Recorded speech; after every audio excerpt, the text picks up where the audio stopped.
नमस्कार दोस्तों। आज की डेट है 16 फरवरी 2024। स्वागत है आपका आज के करंट अफेयर डिस्कशन में। सबसे पहले देखेंगे आज हम क्या क्या डिस्कस करने वाले हैं। पहला हमारा आर्टिकल होगा वो वेइमार ट्रायंगल के बारे में होगा। दूसरा आर्टिकल डेप्यूटी चीफ मिनिस्टर के बारे में होगा। तीसरा आर्टिकल होगा वो लिम्फेटिक डिजीज के बारे में होगा। चौथा जो हमारा आर्टिकल होगा वो ला नीनो के बारे में होगा। और हमारा लास्ट आर्टिकल होगा वो स्वामी दयानंद सरस्वती जी के बारे में होगा। चौथा आर्टिकल जो ला नीनो के बारे में ना वो स्वामी दयानंद जी सरस्वती के बारे में है। ये बहुत इंपॉर्टेंट आर्टिकल, इससे आपके बहुत बड़े दो कॉन्सेप्ट है वो क्लियर हो जाएंगे। तो चलिए डिस्कशन स्टार्ट करते हैं। चलते हैं हमारे पहले आर्टिकल की ओर। पहला आर्टिकल है हमारा वेइमार ट्रायंगल के बारे में। तो ये न्यूज़ में क्यों है? न्यूज़ में इसीलिए है कि जर्मनी, फ्रांस और पोलैंड ये तीन कंट्री है, इन्होंने मिलकर कहा है कि जो वेइमार ट्रायंगल है इसके वापस रिवाइव किया जाए। तो अभी क्या हो रहा है, बैकग्राउंड की बात करें तो यूएसए है, वहाँ पर अभी चुनाव होने वाला, चांस है कि वहाँ पर ट्रंप है वो एक बार फिर से राष्ट्रपति बन सकते हैं। पहले ट्रंप राष्ट्रपति थे, उसके बाद में अभी ट्रंप हट गए थे और बाइडेन राष्ट्रपति बने। अभी वापस इलेक्शन होने वाले राष्ट्रपति के लिए, प्रेसिडेंट के लिए, तो चांस है कि वापस ट्रंप है वो प्रेसिडेंट बन सकते हैं। तो इन देशों जैसे जर्मनी है, फ्रांस है, इन देशों को डर है, यूरोपियन को कुल मिला के यूरोप के सभी देशों को डर है कि अगर ट्रंप राष्ट्रपति बन गई तो रसिया के प्रति वो सॉफ्ट हो जाएंगे, रसिया के करीब चला जाएगा यूएसए। अगर रसिया के करीब चला जाएगा तो रसिया जिस प्रकार से उग्रता दिखा रहा है, ठीक है, तो वो बहुत ही ज़्यादा उसकी उग्रता ऐसा बढ़ जाएगा। इससे नुकसान किसको? यूरोप को होगा, क्योंकि रसिया यूक्रेन को हड़पने की कोशिश कर रहा है। तो और भी यूरोपियन कंट्री है उस पर इसका असर देखने को मिल सकता है। तो यूरोप के कंट्री चाहते हैं कि यूएसए अगर रसिया के करीब जाए तो हम मिलकर संभाल लें, हम जो यूरोप का लेवल है उसे एसर्ट करें, यूरोप को वापस अपने स्थान पर लेके आए, ऐसी कोशिश करने की वो ट्राई कर रहे हैं। तो वेइमार ग्रुप है ना, इसकी बैकग्राउंड, इसकी स्थापना हुई थी 1991 1991 में इसकी स्थापना हुई थी। क्यों हुई थी इसकी स्थापना? इसकी स्थापना इसीलिए हुई थी कि इन तीन देशों के मध्य कोऑपरेशन बढ़े, डायलॉग बढ़े और यूरोप में इनका वर्चस्व बढ़े, इसलिए इसकी स्थापना हुई थी। अब इसमें क्या क्या होता है? इसमें कोऑपरेशन होता है, किस किस लेवल पे? पॉलिटिकल कोऑपरेशन होता है, डायलॉग वगैरह होते हैं, इकोनॉमिकल कोऑपरेट होता है, इनके मध्य फ्री ट्रेड वगैरह होता है, फिर कल्चरल कोऑपरेशन होता है, पीपल टू पीपल टाइज को बढ़ाया जाता है, डिफेंस में इनके मध्य मल्टी लेवल एक्सरसाइज होती है, मल्टीपल एक्सरसाइज होती है, डिफेंस जैसे आर्मी है, कई सारी एक्सरसाइज होती है, और भी इनके मध्य जो डेटा है वो शेयर किया जाता है। इसके अलावा जैसे कि एनवायरनमेंट है, उसके फील्ड में भी कई सारे इसमें डायलॉग चलते हैं। तो मल्टी लेवल एक्सरसाइज होता है, मल्टी लेवल इनमें कोऑपरेशन चलता है। बस अभी आपको ये याद रखना है कि वेइमार ट्रायंगल किन देशों का ग्रुप है। तो पहले फ्रांस, जर्मनी, पोलैंड, तीन देशों का ये ग्रुप है। 1991 में बनाया गया था, इसे स्थापना इसकी 1991 में 1991 में हुई थी। अभी क्यों न्यूज़ में? अभी ये खुद को एसेट करना चाहते और इसलिए रिवाइव करने की कोशिश कर रहे हैं। ये पूरा वेइमार ट्रायंगल के बारे में था। बस आपको सिंपल सा याद रखना किन देशों का ग्रुप है। आईआर में आपका यूज कर सकते हो अगर मेंस में क्वेश्चन आए तो, बाकी प्रीलिम में तो वेइमार ट्रायंगल किन देशों का ग्रुप है इतना ही याद रखना है। नेक्स्ट जो आर्टिकल है वो है डेप्यूटी चीफ मिनिस्टर के बारे में। न्यूज़ में क्यों है? सुप्रीम कोर्ट में अभी एक पिटिशन दर्ज की गई थी। इसमें पिटिशनर ने कहा था कि ये जो डेप्यूटी चीफ मिनिस्टर की पोस्ट है ना, ये अनकॉन्स्टिट्यूशनल है, असंवैधानिक है। सुप्रीम कोर्ट ने कहा क्यों असंवैधानिक है? तो पिटिशनर ने कहा कि इसका संविधान में कोई वर्णन नहीं है। तो सुप्रीम कोर्ट ने इस पिटिशन को खारिज करते हुए कहा कि ये कोई जरूरी नहीं है कि संविधान में जिसका वर्णन नहीं है वो असंवैधानिक हो जाता है। तो सुप्रीम कोर्ट ने साफ साफ कहा दिया जाए कि उप मुख्यमंत्री और जो उप प्रधानमंत्री की जो पोस्ट है वो असंवैधानिक नहीं है। अगर कहीं भी आपको कोई भी पूछे तो अब ये क्लियर है कि उप मुख्यमंत्री यानी कि डेप्यूटी चीफ मिनिस्टर और डेप्यूटी प्राइम मिनिस्टर की जो पोस्ट है वो असंवैधानिक नहीं है, अनकॉन्स्टिट्यूशनल नहीं है। सुप्रीम कोर्ट ने ये क्लियर कर दिया है। अब संविधान में इसकी पोजीशन के बारे में बात करें तो संविधान में है ना, कहीं पर भी ना तो डेप्यूटी चीफ मिनिस्टर के बारे में बात की गई, ना डेप्यूटी प्राइम मिनिस्टर के बारे में बात करी गई है। इन दोनों के बारे में संविधान में कहीं भी वर्णन नहीं है। संविधान में प्रधानमंत्री के बारे में बात की गई है, प्रधानमंत्री जिसे राष्ट्रपति अपॉइंट करेगा, और प्रधानमंत्री की सलाह पर एडवाइस पर राष्ट्रपति है वो अन्य मंत्रियों को नियुक्त करेगा।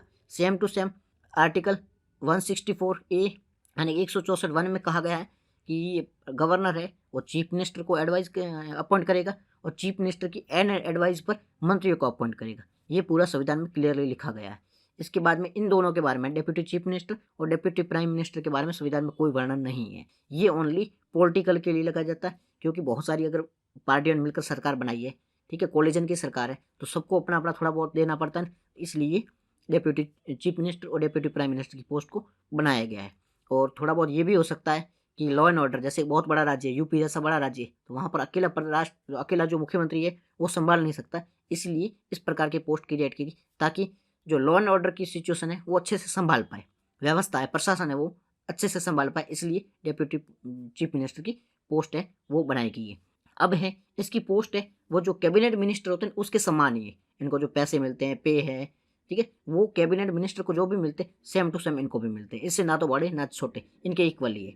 तो इसको रखा क्यों गया, इसलिए है कि अपना गेम कर सके, कैसे भी करके अपनी सरकार चला सके, इसलिए डेप्यूटी चीफ मिनिस्टर की पोस्ट को बनाया गया था। ठीक है, डेप्यूटी प्राइम मिनिस्टर, सबसे पहले डेप्यूटी प्राइम मिनिस्टर कौन थी, उप प्रधानमंत्री कौन थी, सरदार वल्लभ भाई पटेल है, वो पहले उप प्रधानमंत्री थे। ठीक है, और भी कहीं सारे बने, अटल बिहारी वाजपेयी के टाइम में लाल कृष्ण आडवाणी जी थे, वो उप प्रधानमंत्री थे, उसके अलावा भी मोरारजी देसाई उप प्रधानमंत्री थे, और भी कहीं बन चुके हैं। ठीक है, तो ये पूरा आर्टिकल था हमारा डेप्यूटी चीफ मिनिस्टर के बारे में। चलते हैं हमारे नेक्स्ट आर्टिकल की ओर। नेक्स्ट हमारा आर्टिकल है वो है लिम्फेटिक फ्लेरेसिस एलिमिनेशन के बारे में। न्यूज़ में क्यों है, रिसेंटली हेल्थ मिनिस्टर द्वारा लिम्फेटिक फ्लेरेसिस को एलिमिनेट करने के लिए by annual drugs mass administration campaign MDA को लॉन्च किया गया है। ये एमडीए का फर्स्ट फेज है। न्यूज़ आपको समझ में आ गई। अब भी हेल्थ मिनिस्टर ने लिम्फेटिक फ्लेरेसिस जो बीमारी है उसको एलिमिनेट करने के लिए by annual mass drugs elimination campaign को लॉन्च किया गया है। ठीक है, ये इसका फर्स्ट फेज है। न्यूज़ आपको समझ में आ गई होगी। अब देख लेते हैं लिम्फेटिक फ्लेरेसिस के बारे में। लिम्फेटिक फ्लेरेसिस एक प्रकार की डिजीज़ है। ठीक है, WHO ने इसी नेग्लेक्टेड ट्रॉपिकल डिजीज़ की कैटेगरी में शामिल किया गया है। सबसे पहले देखेंगे नेग्लेक्टेड ट्रॉपिकल डिजीज़ होती क्या है। दरअसल क्या होता है, ऐसी कोई बीमारी हो जिसका प्रभाव बहुत ज़्यादा, नुकसान बहुत ज़्यादा हो रहा हो, बट उस पर इतनी चर्चा नहीं हुई हो। ठीक है, तो WHO कैटेगराइज करता है कि कुछ बीमारियाँ होती हैं जिसका प्रभाव बहुत ज़्यादा हो, नुकसान बहुत ज़्यादा हो, बट उसको इतना तवज्जो नहीं दिया गया, इतनी वो पहचान में न हो, तो WHO से घोषित कर देता है ये नेग्लेक्टेड बीमारी है जो कि ट्रॉपिकल रीजन में हो रही है, तो इसे नेग्लेक्टेड ट्रॉपिकल डिजीज़ कहा जाता है। ठीक है, अब ये है जो बीमारी है लिम्फेटिक, इसे ये एक नेग्लेक्टेड ट्रॉपिकल डिजीज़ है और वेक्टर बॉर्न डिजीज़ है, वेक्टर से होने वाली डिजीज़ है, वेक्टर बॉर्न डिजीज़ है। ठीक है, इसे एलिफेंटासिस भी कहा जाता है। इसका नाम, दूसरा नाम क्या है, एलिफेंटासिस भी इसे कहा जाता है। अब इसके किसके कारण ट्रांसमिट होती है, पहले बात करें ट्रांसमिट यानी फैलती किसके कारण है, तो ये फैलती है क्यूलेक्स मॉस्किटो के द्वारा। फैलती किसके कारण है, फैलती है क्यूलेक्स मॉस्किटो के द्वारा। आपको दो चीज़ें होती है, एक तो ट्रांसमिट किसके कारण होती है और होती किसके कारण है, एक्चुअल रीजन क्या है, और फैलाने का काम कौन करता है। तो यहाँ पर फैलाने का काम कर रहा है वो है क्यूलेक्स मॉस्किटो, क्यूलेक्स मच्छर है वो फैलाने का काम कर रहा है। और होती किसके कारण है, फ्लेरिया वार्म है, 3 ग्रुप होते हैं फ्लेरिया वार्म की, उसके द्वारा होती है। कौन कौन से 3 फ्लेरिया वार्म उसके कारण होती है, तो पहले है वच्चेरिया बेनक्रॉफ्टी, दूसरा है वरूचिया मलाई, तीसरा है वरूगिया टिमोरी। 3 नाम याद रखना आप, वचूरिया बेनक्रॉफ्टी, वरूगिया मलाई और वरूगिया टिमोरी, ये 3 नाम याद रखना, इन तीनों के कारण ये होती है। ठीक है, इस बीमारी में क्या होता है, अगर आपको ये बीमारी हो जाती है, जैसे वो मच्छर है, ठीक है, वो मच्छर अगर आपको काटता है, जिसका नाम क्या है क्यूलेक्स मच्छर, काटने से क्या होगा, क्योंकि ये पहले से इन्फेक्टेड है, ये मच्छर आपको काटेगा, तो आपके शरीर में जो भी लिक्विड होता है ना, वो जो लिक्विड होता है, वो फ्लूइड है, वो अनबैलेंस हो जाता है, उसका बैलेंस होता है वो बिगड़ जाता है। आपके शरीर में जो भी लिक्विड है वो उसका बैलेंस बिगड़ जाएगा तो वो फैल जाएगा, पैर में आके फैल जाएगा, तो पैर का जो साइज है वो बढ़ जाएगा, तो इसमें पैर फूल जाता है, हाथी जैसा पैर हो जाता है। मच्छर काटने से पैर है वो हाथी पे जैसा हो जाता है, फूल जाता है, तो इसलिए इसे लिम्फेटिक यानी हाथी पांव रोग भी कहा जाता है। अब फोटो देखोगे तो आपको समझ में आ जाएगा कि हाथी जैसा पांव हो जाता है, इसलिए इसे हाथी पांव रोग भी कहा जाता है। इसके सिम्टम क्या है, एक तो हाथी जैसा पांव हो जाता है, और ज़्यादातर इसके सिम्टम होते ही नहीं है, इसे एसिम्प्टोमेटिक भी कहा जाता है, एसिम्प्टोमेटिक भी कहा जाता है, क्योंकि इसमें सिम्टम देखने को मिलते नहीं है, कई बार सिम्टम नहीं देखने को मिलते, इसलिए इसे एसिम्प्टोमेटिक भी कहा जाता है। ट्रीटमेंट के लिए क्या है, ट्रीटमेंट के लिए WHO ने एक आईडीए क्या है, पहले तो याद रखना आईडीए किससे संबंधित है, तो आईडीए है वो हाथी पांव रोग से संबंधित है, ये चीज़ आप याद रखना। आईडीए प्रोग्राम है वो किससे संबंधित है, आईडीए प्रोग्राम हाथी पांव रोग से संबंधित है। अब आईडीए में क्या होता है, आईडीए एक ड्रग्स ग्रुप है, एक ड्रग्स का ग्रुप है जो WHO ने कहा है ये जो हाथी पांव रोग होता है, जो लिम्फेटिक डिजीज होती है, इसे रोकने के लिए एक ड्रग्स का ग्रुप है जिसे आईडीए ग्रुप कहा जाता है। इसमें कौन कौन से ड्रग्स है, इसमें 3 ड्रग्स है, पहला है आइवरोबैक्टिन, दूसरा है डाइक्लोरोबेंजिन, तीसरा है एल्बेंजिनजोल। 3 ड्रग्स का ग्रुप है जो कि आईडीए ग्रुप भी कहा जाता है। ये इसके ट्रीटमेंट में यूज किया जाता है। ये किसके अकॉर्डिंग यूज किया जाता है, ये WHO के अकॉर्डिंग यूज किया जाता है। WHO का टारगेट है कि 2030 तक इसे खत्म कर दिया जाता है, बट भारत का टारगेट है वो WHO के पहले का। भारत का टारगेट है कि भारत है वो हाथी पांव रोग को यानी लिम्फेटिक डिजीज को 2027 तक ही 2027 तक ही खत्म कर देगा। भारत ने क्या क्या एफर्ट किए हैं इसे खत्म करने के लिए, तो भारत कोशिश भी कर रहा है। जैसे mission mode India MDA campaign चलाया जा रहा है, इसको खत्म करने के लिए mission mode India MDA campaign चलाया जा रहा है। इसके अलावा नेशनल डिवॉर्मिंग डे, जैसे कि 10 फरवरी और 10 अगस्त, यानी साल में 2 बार 10 फरवरी और 10 अगस्त को नेशनल डिवॉर्मिंग डे भी मनाया जाता है, 2 बार इसे सेलिब्रेट किया जाता है। इसके अलावा मास लेवल पर ड्रग्स कैंपेन भी चलाया जा रहा है। एक के बारे में अभी पढ़ रहे हैं ना, MDA ड्रग्स कैंपेन, वो भी इसको रोकने के लिए चलाया जा रहा है। तो इंडिया काफ़ी बड़े लेवल पर इसको हटाने के लिए, एलिमिनेट करने के लिए कोशिश कर रहा है। वर्ल्ड लेवल पे क्या प्रयास किया जा रहा है, वर्ल्ड लेवल पे इसे प्रयास करने के लिए WHO पहले इसके लिए IDA ग्रुप ऑफ ड्रग्स का वो कर चुका है, घोषित कर चुका है कि इस ग्रुप से इसे ठीक किया जा सकता है। इसके अलावा भी जो मॉस्किटो होता है उसे कंट्रोल करने के लिए भी वर्ल्ड लेवल पर कोशिश की जा रही है, WHO के द्वारा अभी भी कोशिश की जा रही है। इसके अलावा global programme eliminate lymphatic filariasis GPELE ये भी चलाया जा रहा है और 2030 तक इसे कंट्रोल करने के लिए टारगेट भी रखा गया है। तो ग्लोबल लेवल भी कोशिश हो रहा है, भारत लेवल पे भी कोशिश हो रही है, बहुत अच्छी अच्छी कोशिशें हो रही है। चलते हमारे नेक्स्ट आर्टिकल की ओर। नेक्स्ट आर्टिकल काफ़ी कंफ्यूजिंग है भी है और एक बहुत बड़ा कॉन्सेप्ट भी क्लियर हो जाएगा। ला नीनो से संबंधित है। न्यूज़ में क्यों है, न्यूज़ में तो बस आपके लिए इंपॉर्टेंट है नहीं कि ला नीनो है वो वापस आ सकता है, इसलिए न्यूज़ में। तो सबसे पहले आप समझ लो ला नीनो क्या होता है, ठीक है। अल नीनो क्या होता है, एक कॉन्सेप्ट होता है अल नीनो सदर्न ओसिलेशन, ठीक है, इसे ENSO कहा जाता है। ENSO क्या होता है, अल नीनो सदर्न ओसिलेशन क्या होता है, ये 3 से 7 वर्षों में आता है। दरअसल क्या होता है, 3 से 7 वर्षों में ये जो सेंट्रल और ईस्टर्न पैसिफिक ओशियन है, या आप रीजन देख लो, सेंट्रल और ईस्टर्न पैसिफिक ओशियन, यहाँ पर 3 से 7 वर्षों के बीच में यहाँ का जो टेम्परेचर होता है उसमें चेंजिंग देखने को मिलती है। कभी टेम्परेचर बढ़ जाता है, कभी कम जो हो जाता है। इस पूरे जो प्रोसेस है इसको कहा जाता है अल नीनो सदर्न ओसिलेशन, यानी ENSO भी कहा जाता है। ENSO आपको समझ में आ जाए, ENSO का मतलब क्या है, अल नीनो सदर्न ओसिलेशन। इसका मतलब ये नहीं कि अल नीनो आ रहा है, नहीं, इसका मतलब है कि पूरा ये El Nino southern oscillation ENSO लिखा है, उसका मतलब आप सिंपल सा ये समझना कि 3 से 7 वर्षों के बीच में ये जो रीजन है ना, यहाँ के में टेम्परेचर में डिफरेंस देखने को मिलता है। इस पूरे प्रोसेस को अल नीनो सदर्न ओसिलेशन कहा जाता है। अल नीनो एक प्रोसेस है वो अलग है, अल नीनो सदर्न ओसिलेशन है वो अलग है। तो अल नीनो सदर्न ओसिलेशन वो टेम्परेचर के उतार चढ़ाव को, टेम्परेचर के परिवर्तन को कहा जाता है, ठीक है। ये आपको समझ में। अब देखेंगे हम ला नीनो के बारे में। ला नीनो क्या होता है, यहाँ पर ये है ऑस्ट्रेलिया, ठीक है, ये ऑस्ट्रेलिया है। यहाँ पर है साउथ अमेरिका, ये पेरू चिल्ली वगैरह है। अब यहाँ पर नॉर्मल में क्या होता है, नॉर्मल आप पहले कंडीशन देख लो। नॉर्मल में जो ये साउथ अमेरिका है ना, यहाँ पेरू चिल्ली वगैरह है, यहाँ पर होती है कोल्ड, ये ऊपर का जो सी लेवल है ये कोल्ड होता है, ठंडा होता है। और जो ऑस्ट्रेलिया है, यहाँ का जो वाटर का जो लेवल होता है वो वार्म होता है। यहाँ पर ऑस्ट्रेलिया के पास में वार्म है, और जो साउथ अमेरिका है यहाँ पर है कोल्ड है। अब यहाँ पे जो वार्म है ना, कोल्ड से वार्म की ओर जाएगी, मतलब जो गर्म हवाएं हैं, जो पानी का वाटर है वो कोल्ड से वार्म की ओर जाएगी। तो यहाँ पर जो ऊपर वाला वार्म है ना, वो चल के ऑस्ट्रेलिया की ओर चला जाएगा। और यहाँ पर जो साउथ अमेरिका है ना, यहाँ पर ये जो नीचे से जो अच्छी मछलियों का अच्छी अच्छी जो चीज़ है ना वो ऊपर आ जाएगी। मतलब यहाँ से ऊपर जो पानी था, ठंडा पानी था, वो तो ऑस्ट्रेलिया की ओर चला गया। तो यहाँ पे साउथ अमेरिका के पास में क्या होगा, नीचे से अच्छी पोषक न्यूट्रिएंट्स वाला जो वाटर है, न्यूट्रिएंट्स के साथ में जो वाटर है वो ऊपर आएगा। वाटर ऊपर आएगा तो उसके बाद में अच्छे अच्छे न्यूट्रिएंट्स ऊपर आएंगे। न्यूट्रिएंट्स आएगी तो मछलियाँ भी आएगी। तो साउथ अमेरिका में उस टाइम क्या होगा, बहुत अच्छी फिशिंग होगी। फिशिंग के लिए वो इन्वायरमेंट बहुत अच्छा बन जाता है, बिकॉज कि यहाँ पर ये चला गया सारा ऊपर वाला पानी, वो वहाँ चला गया है, गर्म वाटर था वो वहाँ चला गया ऑस्ट्रेलिया के पास में। तो यहाँ से जो मछलियाँ ऊपर आई तो बहुत अच्छा इनके लिए मछली फिशिंग है वो अच्छा हो जाता है, ठीक है। नॉर्मल कंडीशन में ये होता है। अब लानिनो में क्या होता है, लानिनो आपको याद नहीं, ऐसे समझ ला, लानिनो मतलब बारिश, ला ला ला मतलब इधर ला, बारिश भारत में आ रही है, बारिश भारत में आ रही है, बारिश भारत, लानिनो का मतलब बारिश भारत में आ रही है। अब भारत में आएगी तब क्या होगा, वार्म कंडीशन होगी। तो लानिनो की कंडीशन में नॉर्मल से भी ज़्यादा वार्म हो जाता है। नॉर्मल में भी ऑस्ट्रेलिया के पास में वार्म रहता है, पर जो लानिनो की कंडीशन होती है वहाँ पर नॉर्मल से भी ज़्यादा वार्म कंडीशन आ जाती है। कहाँ पर आ जाती, ऑस्ट्रेलिया के पास। ऑस्ट्रेलिया है, वहाँ का रीजन है वो ज़्यादा गर्म हो जाता है। ज़्यादा गर्म होगा तो यहाँ से जो फिशिंग, यहाँ पे जो वाटर था वो और भी ज़्यादा ऑस्ट्रेलिया की ओर आ जाएगा। यहाँ पर ऑस्ट्रेलिया की ओर ज़्यादा वाटर आ जाएगा, जिससे क्या होगा, ऑस्ट्रेलिया भारत के आसपास बहुत भयंकर बारिश होगी। और जो वहाँ पर जो साउथ अमेरिका का रीजन है, साउथ अमेरिका के रीजन में बारिश तो नहीं होगी, बट वहाँ पर क्या होगा, फिशिंग के लिए बहुत अच्छा एरिया बन जाएगा। वहाँ पर ठंड भी ज़्यादा पड़ेगी, पूरा एरिया ठंडा हो जाएगा, और फिशिंग के लिए बहुत अच्छा वो इन्वायरमेंट बन जाता है। फिशिंग बहुत ज़्यादा बढ़ जाती है। ला नीनो की कंडीशन में भारत ऑस्ट्रेलिया पर बारिश होती है। यहाँ पर टेम्परेचर होता है जो वाटर का वो ज़्यादा गर्म होता है, ठीक है। नॉर्मल कंडीशन में भी यहाँ गर्म होता है, ला नीनो की कंडीशन में भी गर्म होता है, बट ला नीनो की कंडीशन में ज़्यादा गर्म होता है। और साउथ अमेरिका में ठंडा कंडीशन होता है, ठीक है। वहाँ का जो वाटर होता है वो कोल्ड होता है। ये होती है ला नीनो की बात। अब अल नीनो की बात करें, अल नीनो में क्या होता है कि देखो नॉर्मल हम देख रहे थे कि ऑस्ट्रेलिया के पास में गर्म होता है, बट अल नीनो की कंडीशन में जो ऑस्ट्रेलिया के पास का जो टेम्परेचर होता है ना वाटर का, वो ठंडा हो जाता है, नॉर्मल से भी ठंडा हो जाता है। ठंडा होने से क्या होता है, यहाँ से वाटर चला जाएगा साउथ अमेरिका की ओर, साउथ अमेरिका के पास जाएगा, यहाँ का जो वाटर पहले ठंडा था अब वो गर्म हो जाएगा, तो बारिश कहाँ होगी, बारिश जहाँ पे बारिश वहीं होती है ना जहाँ पर गर्म है, गर्म होकर पानी की हवा ऊपर चढ़ेगी, ऊपर जाके बारिश नहीं होगी।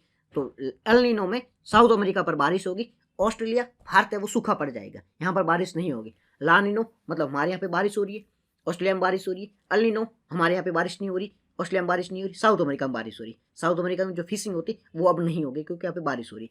अल नीनो ला नीनो समझ में आ गया, ये कॉन्सेप्ट था। अब आपको इजीली समझ में आ गया अल नीनो क्या होता है, ला नीनो क्या होता है और ओसिलेशन क्या होता है, ये कॉन्सेप्ट समझ। चलते हैं हमारे नेक्स्ट आर्टिकल की ओर। हमारा जो नेक्स्ट आर्टिकल है वो है स्वामी दयानंद सरस्वती जी के बारे में। न्यूज़ में क्यों है, अभी इनकी 200वीं बर्थ एनिवर्सरी सेलिब्रेट की गई। इस दौरान प्रधानमंत्री जी ने कहा है कि इनकी जो टीचिंग थी स्वामी दयानंद सरस्वती जी की, इनको अपनाना चाहिए, इसलिए ये न्यूज़ में। अब इनके बारे में देख लेते हैं स्वामी दयानंद सरस्वती जी के बारे में। ये एक बहुत बड़े फिलोसोफर थे, सोशल लीडर थे, साथ ही साथ में दार्शनिक थे, रिफॉर्मर थे, रिलीजियस लीडर भी थे और वैदिक लीडर भी थे।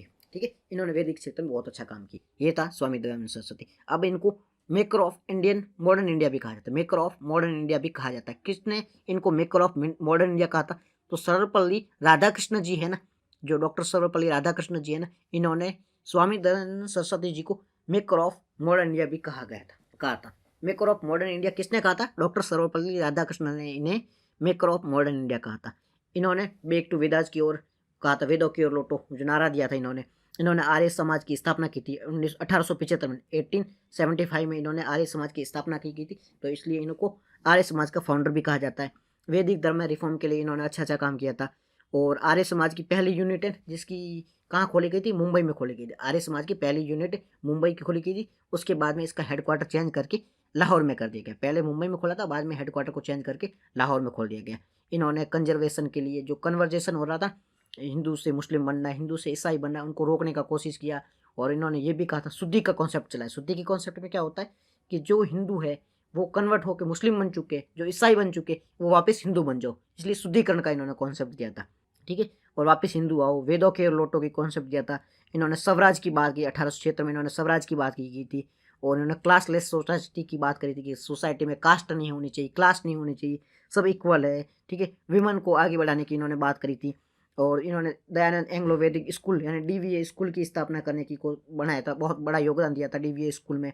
दयानंद एंग्लो वैदिक स्कूल के बारे में आज भी चलती है, कई जगह आपने देखा होगा। और पहली स्कूल है इस प्रकार की, वो लाहौर में खोली गई थी। इनके लिटरेरी वर्क की बारे में बात करें, इनके साहित्य वर्क की, तो इन्होंने सत्यार्थ प्रकाश नाम की एक साहित्य लिखा था। 1875 में इन्होंने सत्यार्थ प्रकाश नाम की एक बुक लिखी थी। इसके अलावा रिटर्न टू वैदिक नाम की एक बुक लिखी थी, वेद भाषा बुक लिखी थी। और इनकी भूमिका की बात करें ना, तो इन्होंने इनके जो कॉन्सेप्ट बहुत अच्छे थे। ठीक है, इन्होंने मूर्ति पूजा की और रोकने की बात की कि मूर्ति पूजा नहीं होनी चाहिए। ठीक है, आर्य समाज की स्थापना 1875 में की थी। साथ ही साथ में इनके फॉलोवर की बात करें तो श्री अरविंदो है, डॉक्टर सर्वपल्ली राधाकृष्ण है, ये इनके फॉलोवर थे। ठीक है, और इनका जो आर्य समाज था उसके 10 सिद्धांत थे। कौन कौन से 10 सिद्धांत थे, ये वेदा है वो अनलिमिटेड सोर्स है ऑफ नॉलेज है, वेद है वो ज्ञान के अनलिमिटेड सोर्स है। पूजा करो ऐसे व्यक्ति की जो अल्टीमेट सोर्स हो। ठीक है, भगवान की पूजा करो जो एक ही है। ठीक है, इन्होंने भाईचारा की बात करी थी, इन्होंने साइंस को बढ़ावा देने की बात करी थी, इन्होंने अंधविश्वास को रोकने की बात करी थी, इन्होंने समाज कल्याण की बात करी थी। और इनके सिद्धांत में कल्चर को बढ़ावा दिए जाने की बात की थी, महिलाओं को सम्मान किया जाए इसके बारे में बात की थी इन्होंने, फैमिली लाइफ को स्पेंड करने की बात करी थी। तो इनके कॉन्सेप्ट बहुत क्लियर थे और ये जो 10 सिद्धांत थे ये भी बहुत क्लियर थे। तो ये पूरा जो आर्टिकल था वो स्वामी दयानंद सरस्वती जी के बारे में था। तो आज की डिस्कशन में इतना था। अब कुछ क्वेश्चन देख लेते हैं। तो पहला जो हमारा क्वेश्चन था ब्रूमेसन से संबंधित, तो इसकी स्टेटमेंट दी गई थी वो फॉल्स या ट्रू, तो आपको ये देखना था। तो इसकी जो स्टेटमेंट दी गई है तो वो ट्रू है। उसके बाद में जो आर्टिकल था उस वो भी ट्रू है। ठीक है, ठीक है, दूसरा भी ट्रू है, पहला भी ट्रू है, और तीसरा है वो फॉल्स है, क्योंकि इसमें बात की गई है कि ये एनपीसीआई द्वारा बनाया गया है, ये आरबीआई द्वारा नहीं बनाया गया है, ये एनपीसीआई द्वारा बनाया गया। तो ये तीसरा है फॉल्स है। ठीक है, यूपीआई वाला है ना वो फॉल्स है। ठीक है, उसके बाद में डायरेक्ट टैक्स से संबंधित ये क्वेश्चन है, इसी बारे में पूछा गया था, डायरेक्ट टैक्स वाला है। तो ये पहली इनकरेक्ट है या करेक्ट है, पहले स्टेटमेंट पढ़ो। तो पहली स्टेटमेंट है वो करेक्ट है। नहीं, इसमें यूँ पूछा गया ना कि कौन कौन सा डायरेक्ट टैक्स के अंतर्गत आता है, तो डायरेक्ट टैक्स आपने पढ़ा भी होगा इकोनॉमी में। तो पहला है वो डायरेक्ट टैक्स के अंतर्गत आता है, दूसरा है वो भी डायरेक्ट टैक्स के अंतर्गत आता है। तो 1 और 2 है वो करेक्ट है, तो ऑप्शन आपका ए सही होगा। ठीक है, तो आज की डिस्कशन में इतना ही था। आप ये क्वेश्चन है वो कल देख के आना, इसको फिर से डिस्कस कर लेंगे। और आपको पीडीएफ चाहिए तो आप हमारे टेलीग्राम चैनल को ज्वाइन कर सकते हो, जिसका लिंक है आपको कमेंट सेक्शन में मिल जाएगा।